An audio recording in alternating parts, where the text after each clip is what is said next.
urban sprawl issues, which is again interesting.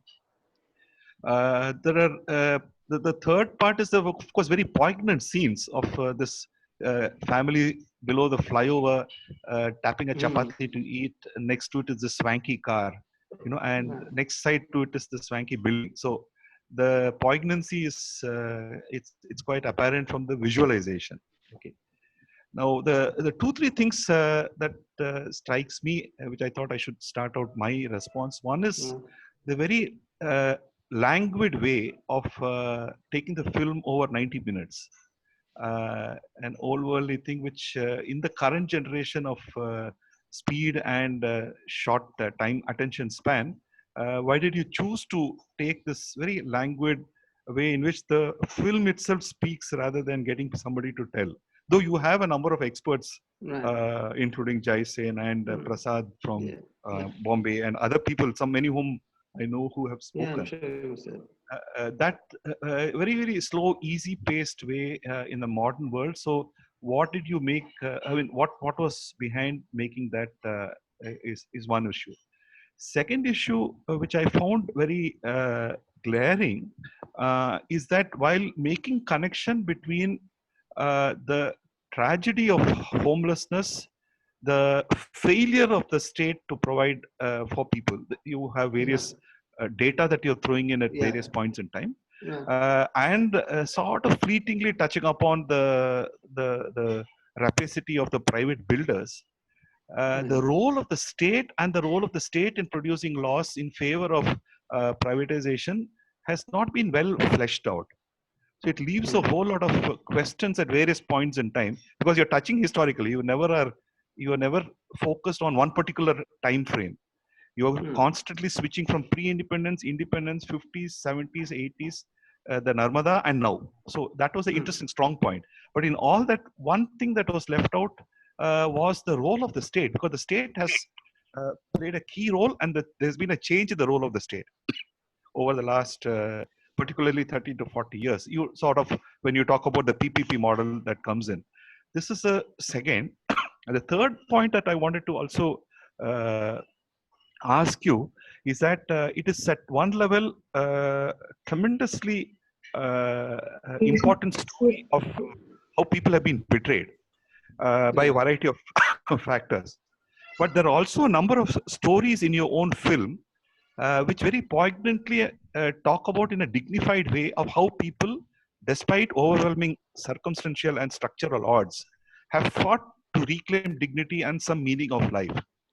Like those old women outside the household, I think in Delhi, who say, yeah, this is my neighbor, that's my neighbor, that's my neighbor. We don't have this, but we are making our attempt. And that really brought a smile to my face.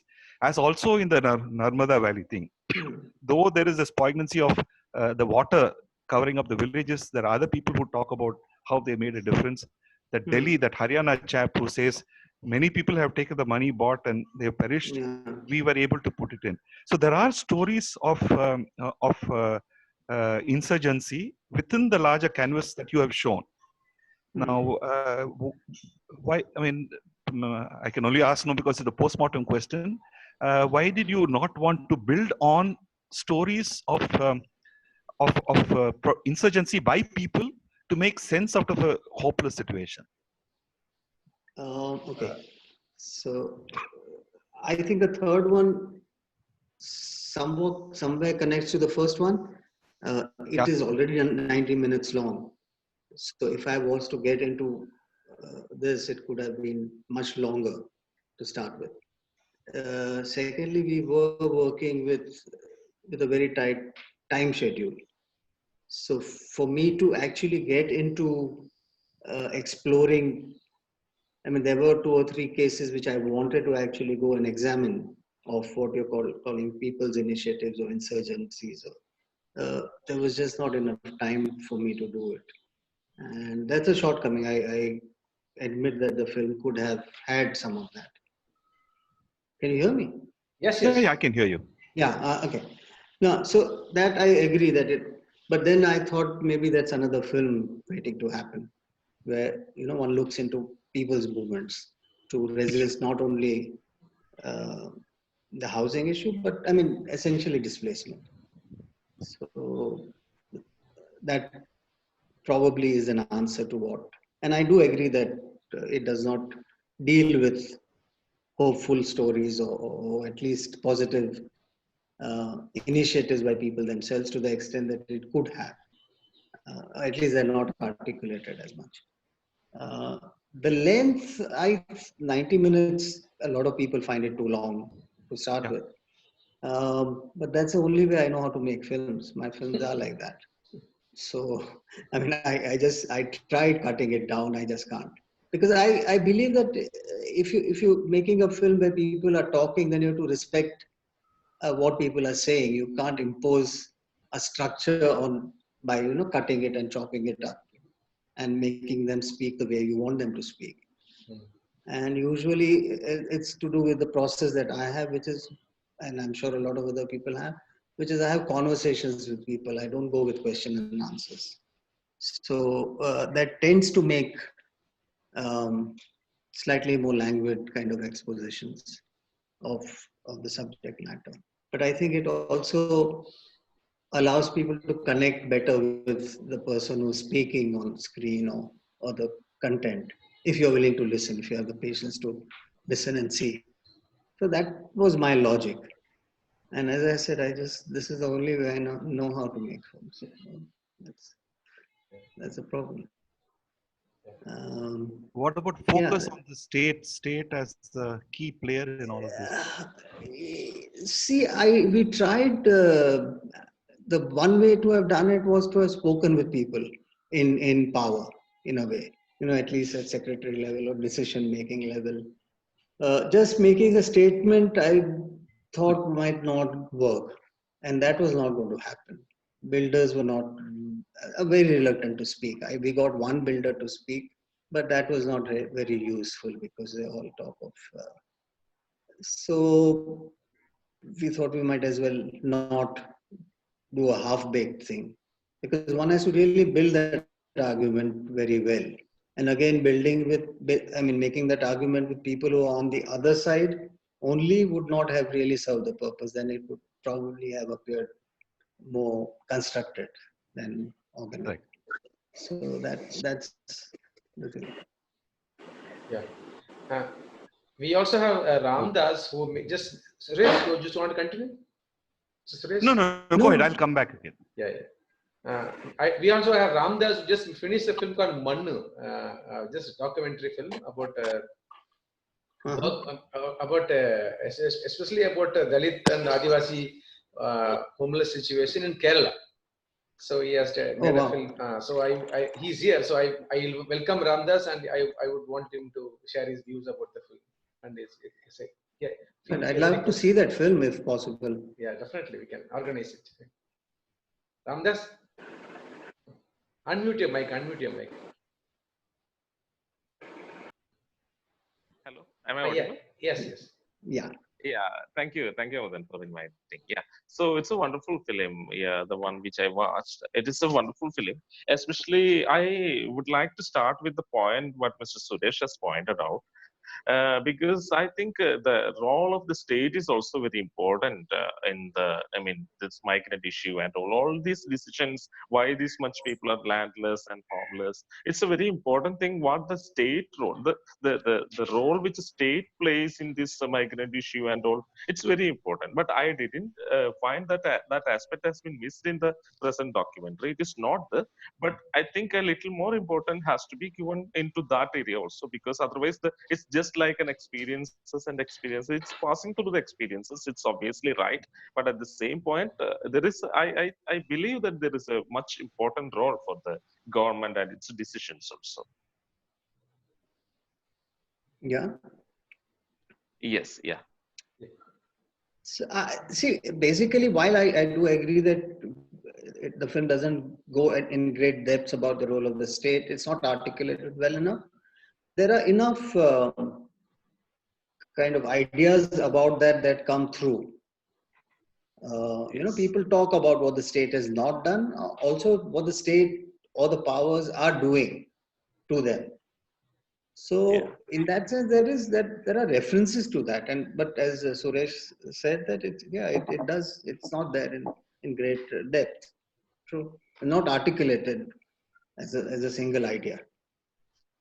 Yeah. So that's there. I mean, it's something which is missing from the film, I guess. No, No, it's no, not missing. In fact, maybe I the think length and durations and kind of thing, maybe, but it can be extended into that level also. That's what I would like to say. But it's not a degrading thing. It's obviously the film is No, pretty no. important. Yeah.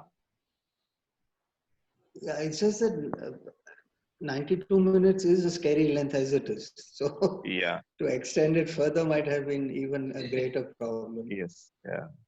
So I part think two if may I be a may better say option. something, Yeah. I think Sanjeev, you do say, I mean, at various points in the film, you do say that the state's role seems to be one to facilitate private enterprise It does. rather than to care about the citizen. This Right. comes up again and again. You may not have made this the central argument, but it's certainly there as one of the themes. It's there. It's there. That's the state is always facilitating private enterprise with the view to cashing in. There's a sense of profiteering, Right. and then you do give us these two examples in the middle of the film, and it comes at a very nice point where you realize that everything is not hopeless. There are endeavors that have resulted in fine housing and have made a Right. change. And example of Bhuj Yeah. is one, and the other is, I think, Austin Town in Bangalore. In Bangalore. Yeah. So I think, you know, by contrast, you see, again, I think there was an NGO that got involved. Yeah. And they said instead of, we should talk to the people to find out what is it that they want. Do they want enhancement of living facilities, amenities? Do they want money to move out and be relocated? What is it that they want?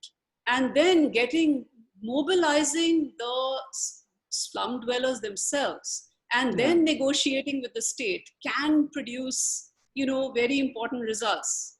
And in this case, I think that was very interesting to see that not only have the homes been built to their requirements, but the women actually chose the colors and chose where the furniture should go. So actually it led to a kind of empowerment of the women in that community. So I think, you know, this example stood out for me as the way things can move in the right direction with the right kind of political will. Yeah. There's in the Bombay section, there is one settlement where they were demolished twice, and they have organized with the Ghar Bachao Andolan, Suresh, and they've managed to actually keep on staying there for the last 15 years now, in spite of huge pressure on them being evicted. The film briefly refers to how they're organized. It doesn't get into details, but it's there. But again, I mean, I guess it's a valid point that if you're looking for a more focused analysis of the role of the state, the film does not have it. if I can come in, Yes, Sanjeev, yes, Yeah, sure. there are three interesting aspects that you bring in the intersection in terms of homelessness. Right. One is the context of urban growth, urban sprawl, and urbanization. Right. The second is in terms of displacement, you know, in Narmada, and also you sort of talk about it in terms of Northeast and Central India. Yeah. And the third thing is the larger developmental paradigm, which is throwing up developmental refugees, one of which key element is homelessness. Right. There is this three intersection that you sort of which is sort of strung together in the film. I mean, there could be two or three more that you can think of, but I'm just taking three key things.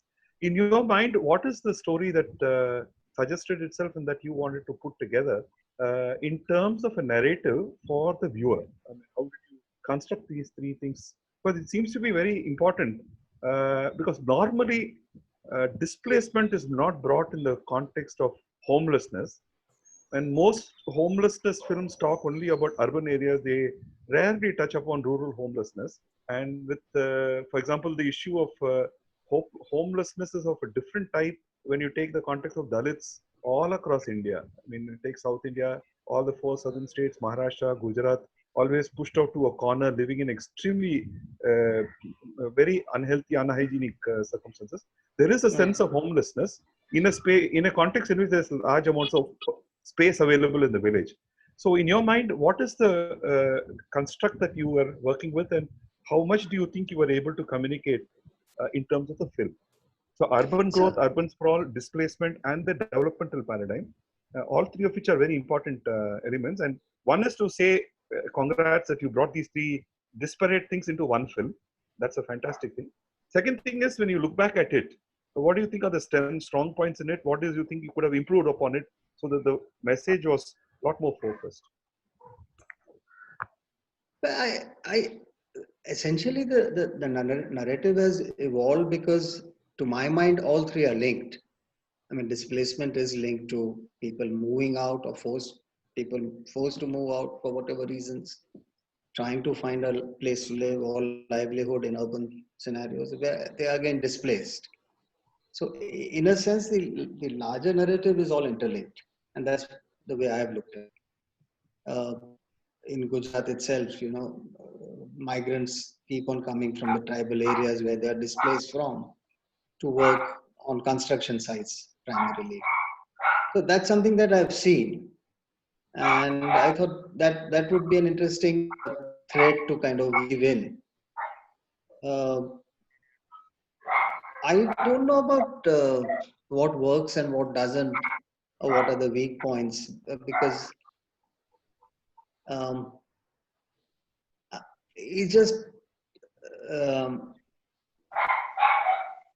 I'm too engaged with it in a sense, so I've not been able to actually step back and look at it. But if people can tell me what is working, what is not working, that would probably be a better way for me to actually understand where the film falls short in some ways. Yeah, that's fair enough. Fair enough. Can I invite Amal to join? I mean, there. Yeah, sorry, Sanjay, continue. No, tell me. Amal is a filmmaker from Chennai, activist filmmaker from Chennai. Can I invite Amal? Amal, you have to unmute your mic. You can give your feedback about the film and ask if you have any questions. Ask. I think, like some of us have indicated, the film is a long one, which is very unusual in the recent times. But I liked very much the style. I think, as Suresh pointed out, like the other side, I think this film doesn't need that kind of didactic argument. Okay, the whole structure or the style and the texture of the film, it doesn't really require that kind of argument. You can have other films, but get the stories of the film is really important. I think Sanjeev has given that stories for us. In that way. Okay. Yeah. Okay. We have Ajay.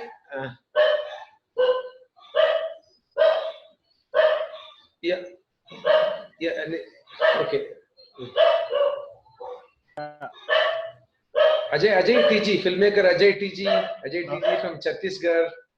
Ajay made very good films about Binayak, Dr. Binayak Sen. He was imprisoned, very famous filmmaker, and we brought out a big campaign in support of him 10 years back. One of the very important filmmakers in central India. Ajay TG. Yes, sorry, I haven't seen the film, so I can't say about anything on film. Sorry, Ramzan. Yes. Just I'm hearing the conversation. Sorry. Yeah, I think so anything on the conversation. Anything on the conversation? Yes. Yeah. Yes. But I can only speak in Hindi. Please I'm speak. Not, you can translate. not some. No problem. Yeah. See. Yeah. You can speak in Hindi. Hello. No problem. We can translate. तो जो एक कुत्ता बहुत भौंक रहा है पीछे से। गया माइक है अभी गया। सॉरी। तो मतलब मैं सिर्फ सुन रहा था आप लोगों की बातचीत इस फिल्म के बारे में, तो लगता है बहुत दिलचस्प फिल्म है और मैं कोशिश करूंगा देखने के लिए, अगर मिलेगा तो। ये डिस्प्लेसमेंट और ये जो होम घर बदलने के बारे में, क्योंकि हम लोग भिलाई में रहते हैं, शहर में रहते हैं, इसकी हम इसके बारे में मैं महसूस कर सकता हूँ कि लोग किस प्रकार मैं इमेजिन कर रहा था कि किस प्रकार ये फिल्म बने होंगे कन्वर्सेशन से, क्योंकि यहाँ भी ये चीजें चल रही है कि सरकार आती है, बस्तियों को तोड़ देते हैं और छोटी सी डिब्बे में उनको एक कमरे का, देखिए जब घर होती है जमीन पर नीचे, वो स्लम हो सकता है, लेकिन उनके पास कमरे के अलावा भी कुछ स्पेस होता है रहने के लिए, उनके पास है ना कुछ जगह होता है बच्चों को खेलने के लिए और लोगों को मतलब बातचीत करने के लिए, आपस में बैठ के बात करने के लिए, क्योंकि अधिकांश लोग सवेरे निकल जाते हैं, शाम को थक के आता है, तो एक प्रकार का कम्युनिटी रिक्रिएशन होती है इस प्रकार की। वो जब सीमेंट ब्लॉक्स में चले जाते हैं, लगभग मैं देखा हूँ खत्म हो गया। अभी ये जो कोविड में भी मैंने ये बहुत मेरे लिए आश्चर्य था कि एक बस्ती था जो मैं जहाँ रहता हूँ उसके बगल में, उसको हटा दिया और उनको इस प्रकार की छोटी एक कमरा है, उसी कमरे से लगा हुआ एक छोटा सा लैट्रिन, मतलब 5x5 का लैट्रिन बाथरूम है और 8x7 का एक किचन है, बस इसमें एक परिवार पूरा रहता है। तो और मैं उनको राशन पहुंचाना, उनके पास खाने के लिए नहीं था, तो ये कोविड की इसमें शटडाउन में हम लोगों ने राशन पहुंचाने के लिए किया।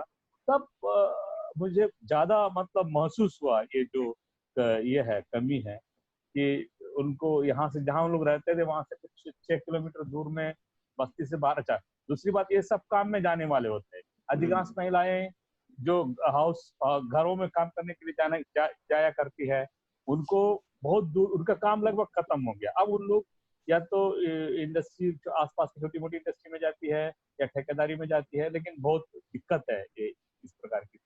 तो मैं फिल्म के बारे में जितने कन्वर्सेशन हैं मैं विजुलाइज कर रहा था कि फिल्म में क्या रहा होगा। Thank you very much. Thank you. If there are any kind-hearted people who can translate from Hindi to English, we'll be very happy. Few lines for others who can't follow Hindi. You want me to do that? Yeah, whatever you can remember. So basically, he's saying that I mean, he's not seen the film, but from the conversation, what he has gathered is not very different from what he has experienced. And he's talking about a settlement next to where he lives, which was demolished during this lockdown, and people were moved away 6 kilometers away and put in small rooms. And he'd gone to deliver food for them during the lockdown, and that's when he saw the way they lived and the problems they have. So the men go to work, women who earlier used to work in nearby areas don't have work. So they either don't work or go to some industrial units nearby. Work is not regular. And things I like would that. like to add one more point to Mr. Sanjeev, Yeah. what Anay was talking about. He was saying about house. It is not only about living, having a small room, also having space for you to live, having an outside space or space for your children to live out. I was able to connect to something which was there in the documentary. A person from Haryana who was saying, we have a house, we have space for our buffaloes. And that was the same person who said the neighborhood people who took money from the government, from the encumbrance. He said that they put in their money in buying a home or buying a car, and they spent all their money. But we didn't do that. We had slowly put in our investments. So I was just able to connect to that when Mr. Danay said that. Yeah. Okay. Can I invite Ms. Roshini? Yes, when is it disappeared? Okay. Okay. Yeah. So Nachi is there? Nachi. Yeah. Yes, Nachi. If you want to give comment. Yes. Yes. Yes. Yeah. Actually, hi Sanjeev. Hi. Hi. Actually, I was just day before yesterday. I just started reading this book, Vyapariji's Oh, book. okay. So then it was a delight to see him start the film. So Actually, I was listening to. Nilita can take a thing for the book. No, this is a That's different book which he has I know written. it's a different. Yeah, yeah, Uh, and so it's always a delight to watch him. yeah, So yeah. that set the mood for me for the film. I had certain observations, but before that, I would say like as soon as uh, obviously we all know that this migration is like this crisis has shown like the real India for everybody. So I was having a conversation with my mom, I think last week. So we were also working with some migrant workers through different set of organizations and all. So generally, after seeing the news, she was asking me that. Nachi, Nachi, one second, one second. I think your mic is making a little noise. Can you just hold your cable? Just yeah, just hold it. Yeah. Just hold it. Yeah. Better. Yeah, yeah. So I was just having a conversation with my mom, and she was asking that if these migrants, for instance, people from Jharkhand or Bihar who had come to Tamil Nadu, if these migrants already have a home there, and they can survive for another 6 months now without work or whatever, then why do they have to take all the pain to come to different city or something to work? So I was just trying to explain her like a lot of other things. I found it very interesting that in the film like this was also opened up. I wish this, because what happens in a news scenario is that people don't actually get these nuanced arguments to them. It's just seen as if that there are migrants, they come, they are greedy for money, they come to a city to work, and when there is a crisis, they go back.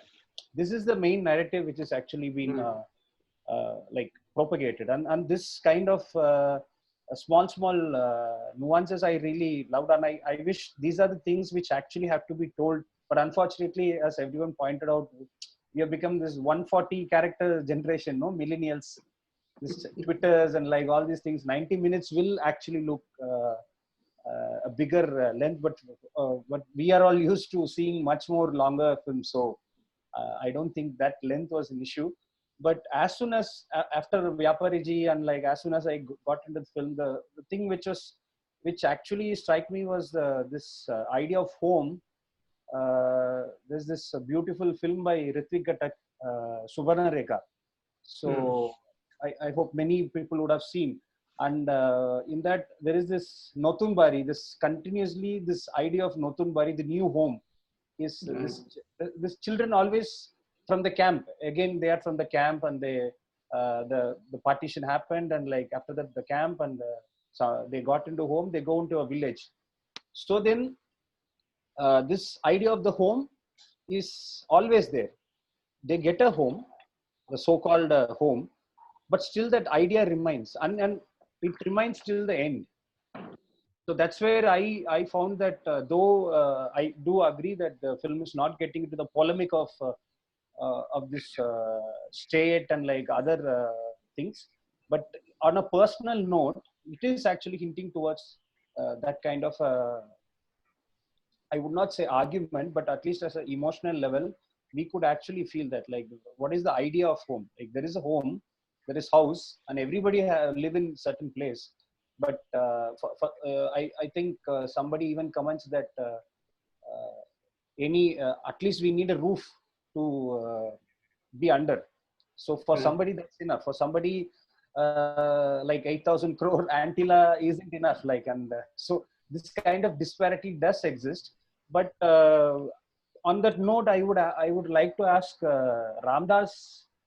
I've not seen Ramdas's film, but as Amudan pointed out, he has made a film about the crisis in Kerala, and Kerala is one of the states which had land reforms very much earlier than anywhere else. So I would like him also and you to maybe open up upon this idea of how this land reforms could have been a but I would not say solution, at least towards hinting a kind of a better sustainable environment. If both of you can actually open up upon that, and like whether what is the actually the contemporary impact of land reform, because Kerala also has a huge migrant influx in recent years. So Yeah. what is the impact of land reforms in Kerala in the idea of home, and how do you both see that? Thank you. Yeah, can I speak? Yes, yes, yes. Yeah, Nachi. Yeah, the point is that's the point which I wanted to clear it off, because as you rightly said, the land reformation has changed Kerala. That is what the impression about what that is what we heard about. But actually, what the land reformation made in Kerala is it's the colonization happened as a part of the land reformation, because there the caste exists. So as a part of this caste existence, what made the land reformation, actually what made Kerala is which made into plots, and only the Savarna people, the upper caste people only got the benefit. So they got the land and they became they became the land owners and they have the houses. But again, what Kerala actually made the Ambedkar colonies, they made the colonies in the name, people moved into the colonization. Now the area has been recognized such as it's a colony, it's an Ambedkar colony, and the people are from there. So that's what the point which I wanted to clear. Because since you pointed out, my movie is about Munnar. Munnar is a state which Munnar is a place which it's a border district. Idukki is a border district, and Munnar is bordering place between Tamil Nadu and Kerala. So there the problem is the migrant laborers has been came to Munnar as a part of this. When this British people came with this, huge. What do you say? This it happened, and so. As a part of that, many people migrated from different states has been moved into Kerala. So that's the basic criticism against land reformation. Recently, Kerala also started another form, which is also making flats to the people. Those who have doesn't have the place to live. So as you said, it's a roof to live. So, but again, the actual is it a home or house? So that I think that's the point what he is pointing out. So there is a problem on that the definition itself. So actually, what land reformation has happened in Kerala, it's actually led into colonization. So again, only the upper caste majority got the benefit from the land reformation, and the I think got stuck. Sanjeev, you can continue. I really don't know much about Kerala, but I think Bengal has a similar kind of narrative in a sense. They also had extensive land reforms and land to the landless kind of thing. But given the feudal structure that we live in, feudal society that we live in, I'm sure similar things would have happened in Bengal as well. I'm not very sure about details, but I think the narrative is very similar. Wherever, even if not at a state level, smaller initiatives of giving land to the landless have happened. In time, they have been appropriated by the more powerful people, and people have been pushed out again. It's happened with resettlement also, where people have been resettled and moved again because something else is happening. So I think it's just land reform in itself is not going to solve anything. I think it's a paradigm shift in what the definition of development itself, which we need to look at. Human beings have to be put at the center of any development narrative, and unless that happens, these things are going to happen. These are cosmetic changes in a sense in our society. Yeah. Okay. We have Esther with us. Esther, you have anything to say? Esther, are you there? Esther? Okay. So Paripurnam, you have been listening, you've been participating. You want to say something? Ida Solluma? Malayalam, Tamil, Angilam, English. Sure, sure. Okay, please. So, when listening this, it's very interesting to listen in this regarding this migration. So, we are the family who moved from rural to city as a migrant, you know. So, having to see this movie and also thinking back what were our family idea of moving out and still having connection with village and all these things. So now I'm working with my village. So what I feel for the migration right now, the scenario in villages where I'm living, where I'm right now part of village, the attraction towards urban, you know, and the there is no work, you know, there is no respect for physical work anymore in the village. That's what I feel. Like for the young generation to stay in villages, to see farmers working like 8 hours a day and like they will get anything from after 3 months. You know, there is no patience. The way the media, the way things are moving, you know, having social medias and the things that they are getting from outside, you know, there is so much of impatience that they can't stay in one place. You know, there is a need for urgent money. You know, the urban provides that. Regardless of, you know, it's just labor, you know, you just go, they're not getting any proper jobs, you know, they just move from like finishing their 10th standard, they're finishing the 12th standard, and they just go move out and get money. Once they see money in their hands, their life is totally changed, you know. It's like seeing all these movies, the home itself, you know, I saw Sanjeev Anna's movie. So it was very I was like, I also had a visit to Maharashtra, Madhya Pradesh, sorry, this Narmada Andolan, right? So having to see all these things, even here there was a road which is going to come, like 8-lane road from Chennai to some Salem thing, and we were part of all these things. And the speed which the government is moving and the helplessness of us, like, you know, the help, like, what is that, you know, what can be done, you know, there is a huge pressure from a political and the government side, you know, and if you just talk anything against them, you are basically screwed up. And there is, you know, you've been these kind of things that they keep on threatening people to listen what they are saying. In that way, I'm left with the feeling like, what is next?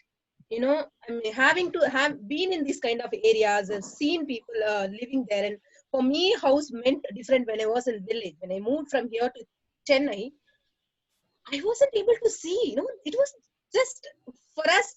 The house was our house, our land, farming land, and also like we go to our like neighbors and everything. When I went to Chennai, it was just a small hut. I couldn't able to connect with the home in that.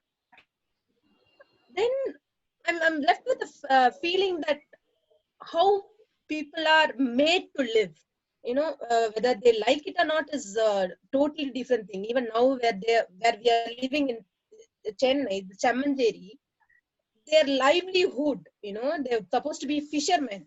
Like, all the fishermen has been located like 20-30 kilometers away from their own place, and they don't have work. You know, the habit that they got into, because they don't have the work that they knew, and we displaced them so badly, and they are left with the feeling I'm incapable of even living.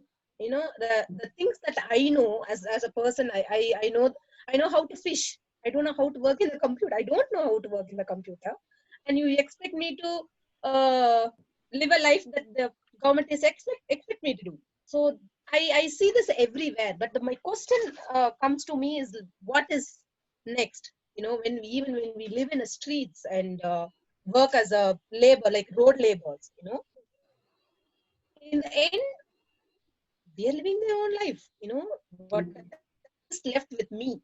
This is my situation. So when we come to this kind of forum, right? What can one expect out of this? That's what comes to me. Like, even me lived in all these spaces. You know, we lived in streets also, like a migrant. Like, I worked as a migrant labor also. So the question comes to me: what this forms will bring to those people, whether we giving any pressure to the government or yeah. So I'm just genuinely curious to know what will this process lead to us, like lead to. Yeah. Sanjeev? So making the film, I think to anything except probably a greater awareness in certain sections. Particularly a film like this, it has no active role to play in changing anything, I don't think. But it does probably, if it provokes people to think, people who don't think about these things, people who have no awareness of these issues, if they start thinking about it, then a discussion or a conversation might start. And it's not just one film like this. There have to be many such activities, films, talking to people. Most importantly, I think civil society has to engage in a process, as I said, to redefine development itself. I think that is the only thing that can change the situation. Yeah. Mr. Raghu Anandanarayan, you want to say something? Mr. Raghu? Yeah, thank you. Yes, please. Go ahead. Yeah, Sanjeev, I watched most of the film. Yeah. But since this discussion started, I rushed into the discussion. Okay. I just have a couple of simple things to say to you now, because I've been kind of involved with Suresh over a long time over many things. Okay. I've been involved with filmmakers, and I simply want to appreciate the beauty of the storytelling. Thank you. Yeah, it's a very beautifully told story, very poignant. And I think the very telling of the story, the way you have done, is all that you can do. And it is for us to derive, I think the best that can be expected from a film like this is a yearning from people to understand more or to do something about it. Right? Yeah, I think more films... than, but more than that kind of evocation, I don't expect anything more from this film. So thanks a lot for the evocation. Oh, thank you. I'm glad you think that way. Kalyani wanted to ask something. Hi everyone. You can raise your hand and say. You can raise your hand and say you want. Yeah. Yes. Yeah. First, I want to tell filmmaking suited the content very well, and the length doesn't matter. This length is very suitable for us. I feel the main conversation made in this documentary is a writer from Opera, Bengal told after partition, two kinds of people came. One from upper caste and other from lower caste. For upper caste, 149 colonies were made to resettle them by government. We were thrown in refugee camp with unhealthy condition. And the statement is also made like as of November 2016, India was the second most unequal country in the world. I think we have to make a conversation about this. For every problems, caste difference is coming in front. So I think we have to make an interaction about it. Okay. Yeah. Yes. I agree with that. Yeah. Raipod, you wanted to say something? Yeah. Redegilli, you can go ahead. Yeah. Yeah. Good morning. Thanks for joining late, and sorry for joining late. Thanks for the wonderful film that has brought the other side of the urban population, like urban life, the social pain of urban population. It actually took down my memories 4 decades back because I had been brought up from North Chennai. So slum clusters is not very new to North Chennai. In fact, even today you can see plenty of slum clusters in North Chennai. That's the reason why the pandemic is at a very high level in North Chennai even today. But these slum clusters are not predominantly because of the urbanization or the recent industrialization process. These slum clusters have been there for quite a number of decades, even before the industrialization or the urbanization took place in early 90s or late 90s. These slum clusters, if you can categorize it, they predominantly belong to the lower rung of the society. And they are predominantly the indigenous Chennai population that had been living there for decades, which had been in the slum clusters, and not the migrant population which came from outside. In Chennai, all these migrant populations does not reside in North Chennai, to be very honest. They all are put out of the other end of Chennai, where you can find a new form of slum clusters which have come up after the industrialization or after the liberalization process in Chennai. So there are two different kinds of slum clusters which are existing in Chennai right now, which can be compared at a very different level. But your film predominantly talks about the migrant population that had come down from various cities for living and things like that. It's a very wonderful film. I like the film very much. As somebody pointed out that it can be interluded by the government perspective, but I think a film cannot comprise every aspect of it. But whatever you perceived as a social misery or a social pain, I think the film has come out fantastically. Thanks for that, Phil. Thank you. Thank you so much. Esther, you want to say something? Esther? First of all, I should say I went through the film. I really liked it for three aspects that it has so clearly brought out. I'm actually currently so much connected with the different relocation sites in Chennai. So for me, when the film began, it highlighted the fact of the home, which has been very well brought out in the film. In fact, ActionAid in Chennai, we started working with the homeless community way back in 2000, early 2000. So initially it was with the Harshmandar. So when we started working with the community, the term itself was quite disturbing for us, like whether we can call them as homeless, because home has a different meaning altogether. I could see that I was touched by the way the film has actually begun with that highlighting the concept of home from the people's perspective. So it's basically like it's a structure that people live in, but when we speak about home, it has got much more than the physical structure. Right. So that has been brought out very well in the film, and I really liked it. Apart from that, there are certain aspects which has been very clearly brought out in the film. One is like livelihood.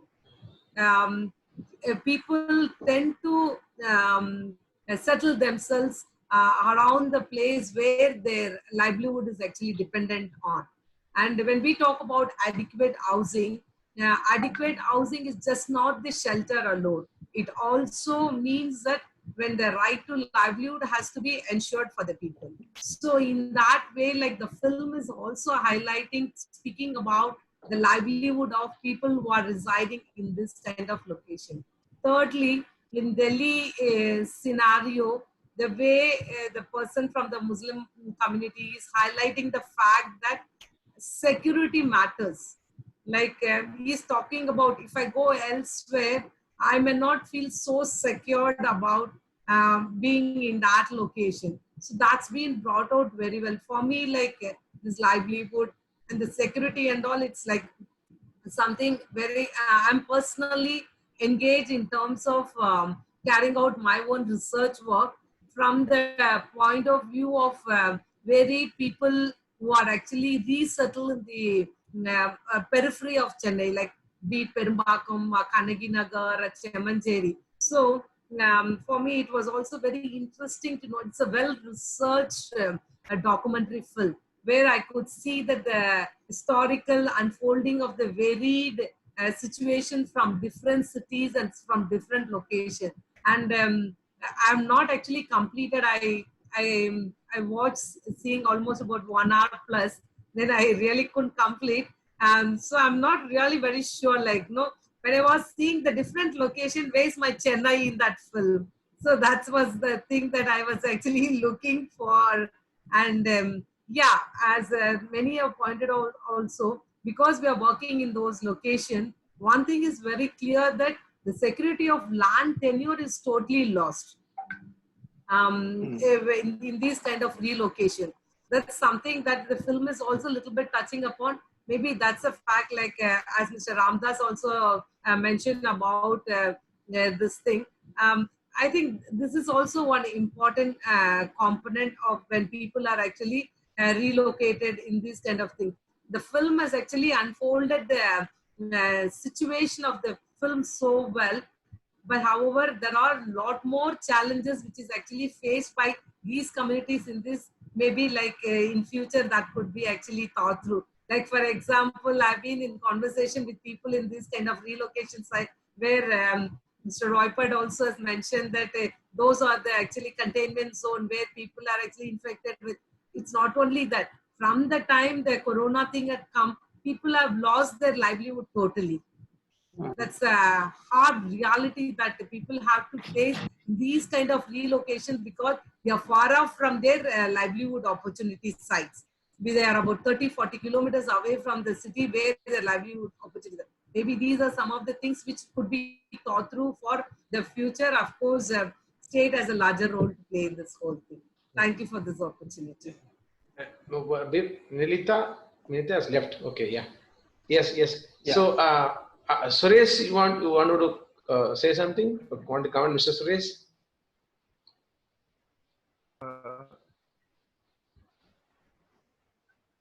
Not really. Barring to say that, like I said, of course, it's a very enjoyable film, and the slow pace of the interview is the strong point, because the stories are then strung together. The only curious fact is what was left out, and what would be the next film that is going to be that might come after this. There's a lot that we shot, a lot left out. So yes, but yeah, I mean, I'm looking at doing something with development displacement specifically, and where it leads, you know. So displacement due to development projects specifically. So I don't know. I mean, like the bullet train was a prime candidate for that. The bullet train from Ahmedabad to Bombay. Yeah. The huge displacement it has caused, and the kind of pressures that it's created on land, particularly on the route that it's. So we're hoping to work on that.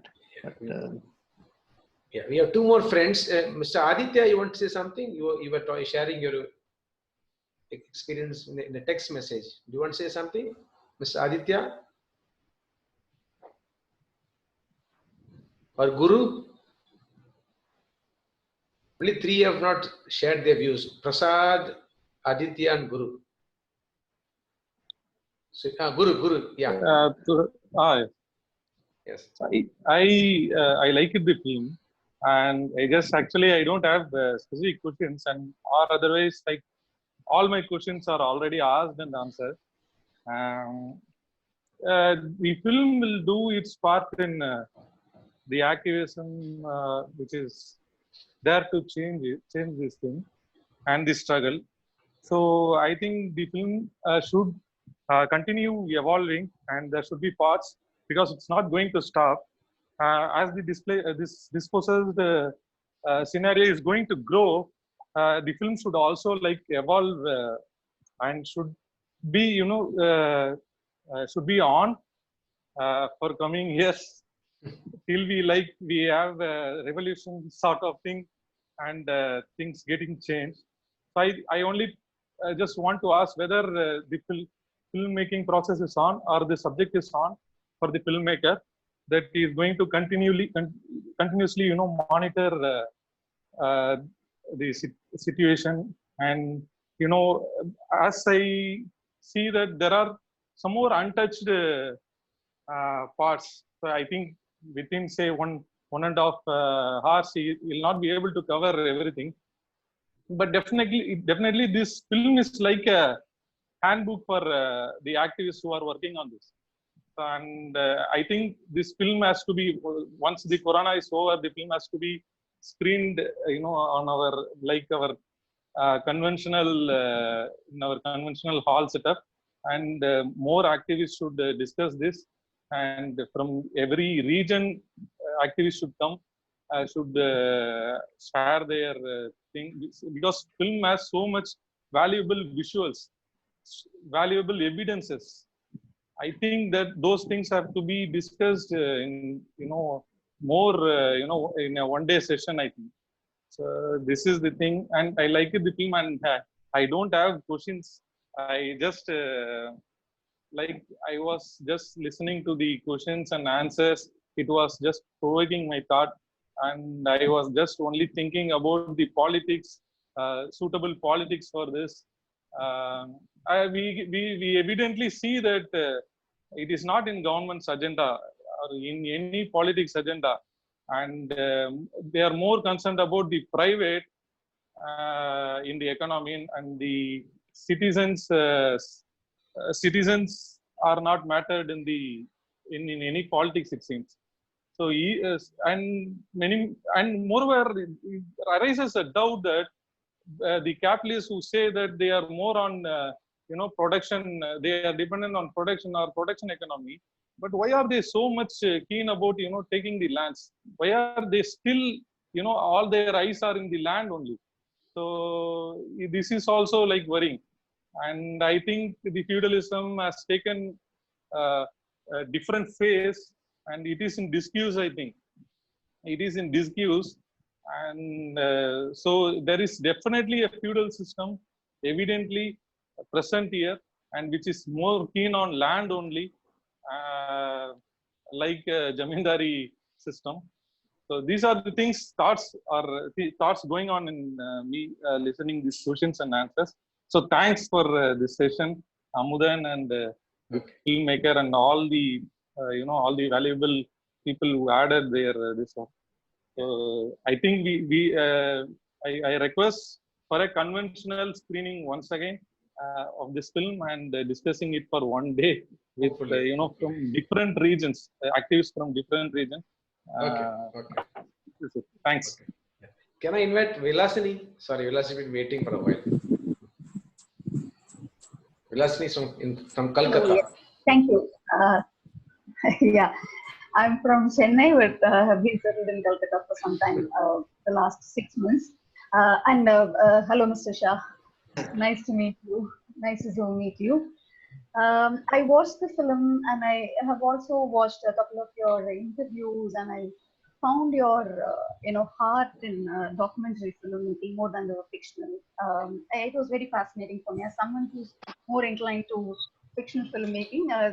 Hearing this was very rejuvenating, and it was a point where I realized I should focus more on the documentary filmmaking, because the film was very poetic for me. Apart from the politics, apart from the suffering that it has explained, it was also very poetic. It had the same impact of a fictional, storytelling.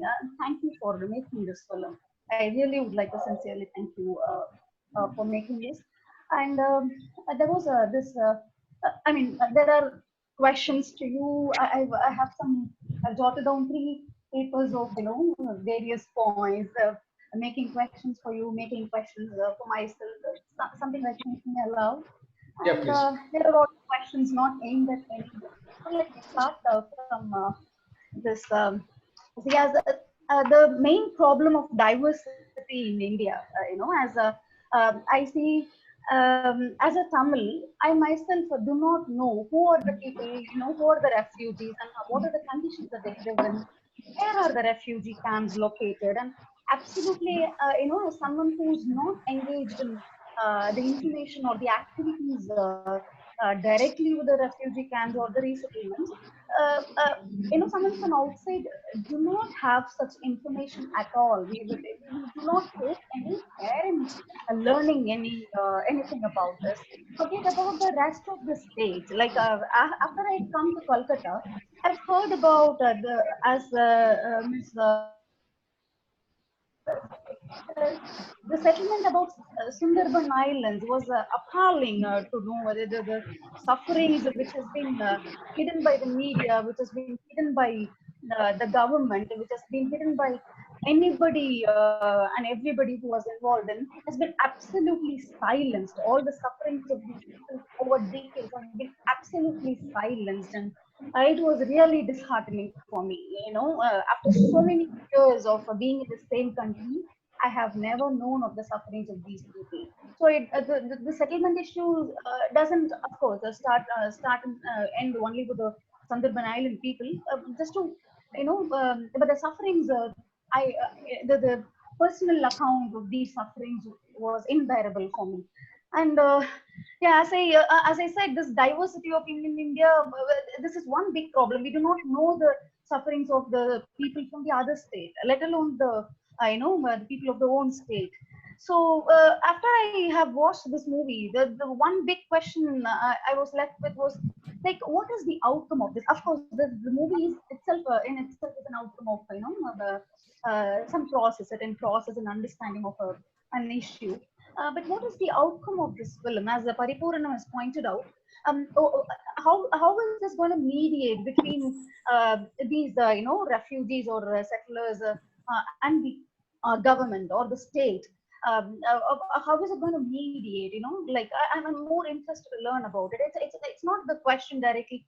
I'm aiming to ask the director here. I don't think somebody should make the film keeping in mind what is it going to, how is it going to benefit the society, or how the all the political issues are going to be resolved after making this film and giving the migrants or the refugees an answer overnight. That's not my intention, but still, like what would be the outcome of such a creation?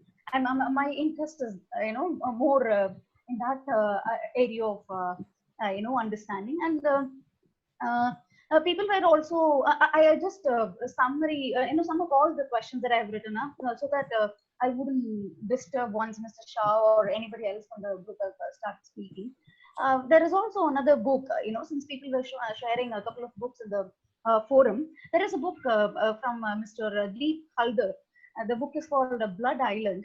It accounts the sufferings of Sundarban Islands. It accounts the politics. It accounts the injustices made to the immigrants the refugees who have come from Bangladesh, from Pakistan to Kolkata, West Bengal.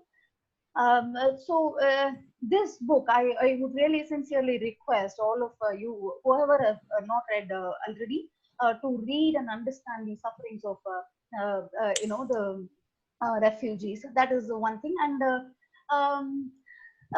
yeah, I'm very okay. The other thing which was very disturbing me visually was there was a woman who was unable to climb the stairs. The scene was, the shot was for a very few seconds, and it was not even, there was nothing in the background, there was no noise, and it's just a random shot where a woman, an elderly woman, who finds it utterly terrible to climb stairs. And that was that moment, that moment in the entire film has been frozen in my heart, because when we are talking about the settlement, the housing, project, and giving them the home and all that, there are also even whether giving it or not, the inconvenience or the suffering that we put them through. The people who have lived in open spaces, this I want to share this even at the cost of sounding very insensible, or maybe they've lived in an open space, so they never have to suffocate, and they never have to climb stairs like this. And I can't imagine people climbing stairs every day for many times, of elders, the physically challenged people. even if the government is going to give them settlements, even if the government is going to give them homes, which is nothing like a matchbox, like, how are they going to cope up with that? How are they going to cope up in that small, I don't know. These are the questions that came to my mind, and this really put me very restless. So, since the time I watched this movie, not just this, I've also watched a couple of other movies on these resettlements and refugee camps and all that. But every time we watch, we come across such state of people with this just leaves some hopelessness in you. This leaves pain in you. And I don't know what am I going to do about it. The kind of helplessness is really, really growing, and I really wish we all, get an answer with the help of, films like having made films like this.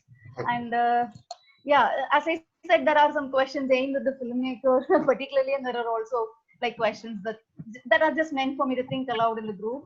Thank you for allowing me to do this. And there are still many points to share. And I go back to Ms. Paripuranam. She was talking about the coastal areas, area people's suffering. That is one thing that is even more horrendous to even imagine. If a resettlement of the people who belong to the land is one kind of suffering, the landlessness or the houselessness, homelessness of the people from the coastal area is beyond our comprehension. This is once again, it's heart wrenching to even imagine the suffering they go through. Yeah. I leave it to Mr. Shah and Mr. Amudan. Thank you. Thanks for giving me the opportunity. Thank you. Before coming to Sanjay, I'll just invite others also to share their views. Prasad, you want to say something? Yes, I just wanted to say the movie is nice, and that movie portrays only facts. What is going on? What is migration? What is the notion of house? With two perspectives. One is government's perspective and other is people's perspective. But on the backdrop of this COVID, I just wanted to say something about this. Movie tells about the migration and houseless people, but those people who migrate for temporary reasons, those people, and that thing is not mentioned. That is not mentioned in the movie. And secondly, when this COVID thing is happening, government didn't even notice that before lockdown we have to address this issue. They later on, after 10-20 days after the lockdown, they came to know that people are stuck and they have to move. This is the issue. And third thing I wanted to say, people are making their shabby houses and slum. They are settling in slums. All these things are happening in cities, and we are making laws and programs for such things. But we are not prepared. We know that people migrate for many reasons. They are forced to migrate, or they are by their choice they are migrating from one place to another place. But there is not a single law or rule that or program that can help people who are migrating from one place to another, and government is making arrangements at least for the temporary period. This thinking is missing in all, not in movie. I wanted to raise this issue. Okay. But movie, the best part of the movie is this movie covers Punjab, Sindh, Gujarat, Maratha, all aspects of settlement, all aspects of caste, creed, religion, and their notion of house, and how this notion of house or home is different from the government notion. Just this fact is very nicely portrayed in the movie. So I liked it. Okay. And what? That's it. Nice movie. Okay. Thank you. Okay. Mr. Aditya, you are here. Mr. Aditya, Mr. Mukul Gulati. You want to say your comments? Okay, so that we can go to Mr. Mukul. Want to say something? Yeah. Where are you from? Yeah, I'm from Delhi, and just to put the context is that my parents came from Pakistan at the time of the partition, and I could relate very well to those parts because the narrative which I am used to listen is from them. Like when we came in India,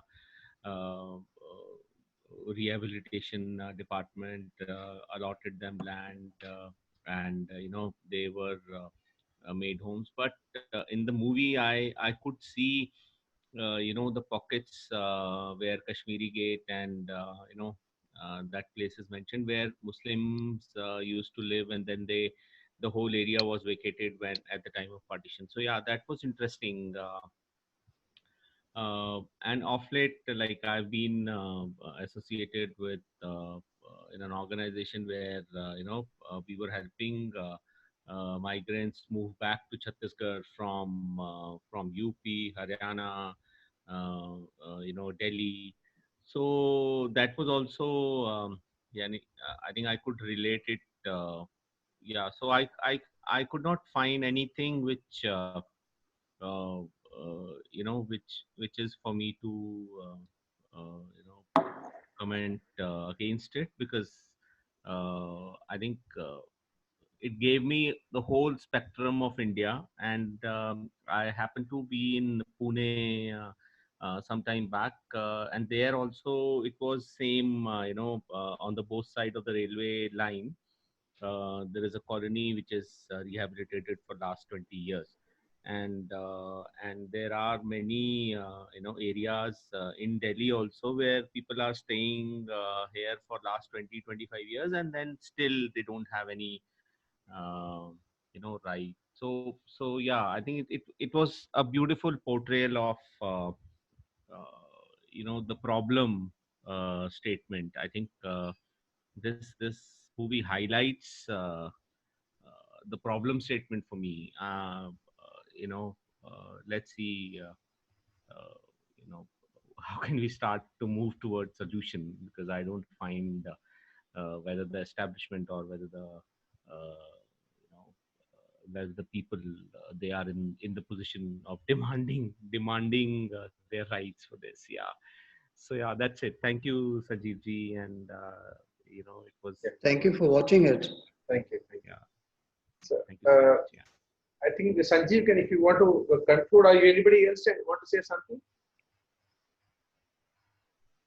Anybody else? Aditya and Aditya said, yeah, you can. I would like to add one more point, as Yes, Kalyan previously pointed out. I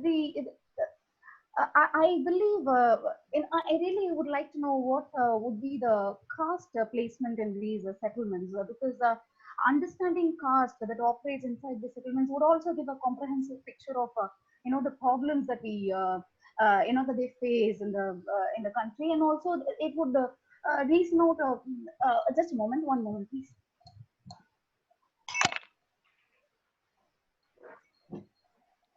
I'm sorry. So I'm really interested to know the caste placement in these settlements. It is not to reduce the, it is not to discount the other sufferings or the other factors that is behind this. But as I said, my interest would be to know more on the caste placement in these places. I'm sure he must have had personal experiences while filming, or some study, related to that, and I really would like to know the caste placement in the settlements. Okay. Okay, Mr. Sanjeev. Yeah, well, very briefly, most settlements would not be mixed castes. I mean, that doesn't happen in India. Or at least if it's a larger settlement, then they'll again be segregated caste-wise. It's one aspect of the entire issue that we didn't get into, neither caste nor religion. But there are also specific problems related to that, which we didn't want to get into because it just would complicate matters or make it very complex. So very briefly to that question. But I think, we should round it up, no? Yeah, Raipad wanted to say something finally. Oh, okay. Final comment, yeah. Sorry, just want to ask you this question, Mr. Sanjeev, as this point has come out. By any chance, right now, do you have any idea of making a film that will have a government's perspective to kind of juxtapose this position?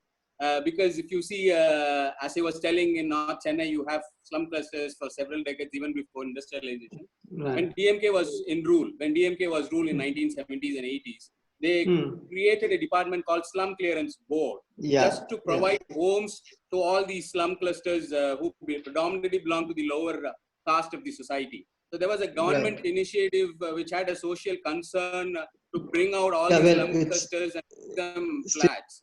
Still one of the best initiatives in India. So do you have any idea of bringing a positive aspect of the government including? I just touched my curiosity. The government has enough media backing to do it on their own. They don't need me. They have a television. Yeah. Okay. Yeah. No, I mean, I could, in a film, I could include that point of view, but I don't think I would really be happy doing something which is completely talking about that. Okay. Yeah. Okay, I think we can wind up. Thank you very much, Sanjeev. Thank you very much, friends. Thank you for everybody joining and commenting. Yeah. And Amudam, just one thing, in case you want to, I mean, I can make the film available to people who want to show it. Yes. So if you can share that information with Sure. We can keep it for a while. You can share my That YouTube link is there, so I can close if you want. I can keep it open if you want. No, even otherwise, if you know somebody, like somebody said they want to screen it, so after 2 months, maybe if anybody wants access to the film, just spread that word around if you can. Sure. Yeah, and thank you for showing the film. Is it available in DVD format for your kind? I can make a DVD. Okay. I can make it and send it if anybody wants to show it. Sanjeev, I think the film is of great value also as a teaching aid in courses and things. So if it's in the, I mean, if there's no other royalty and other issues, and if it's on the YouTube, whatever, for some period of time, then it will be of great use. For example, I have several of my students working on governance joining in now. Yeah, so let me know. I'll put it up.